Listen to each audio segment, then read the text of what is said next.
இயேசுவின் அன்பு இதயங்களுக்கு காலை வணக்கம். இந்த நாள் உங்களுக்கு ஆசீர்வாதமாக அமைய வாழ்த்துக்கள்.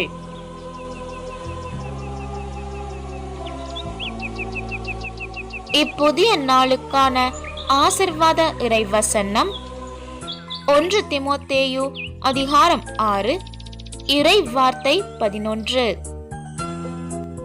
கடவுளின் மனிதனாகிய நீ இவற்றிலிருந்து தப்பியோடு.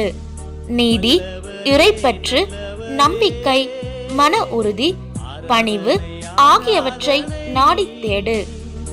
அற்புதமே அதிசயமே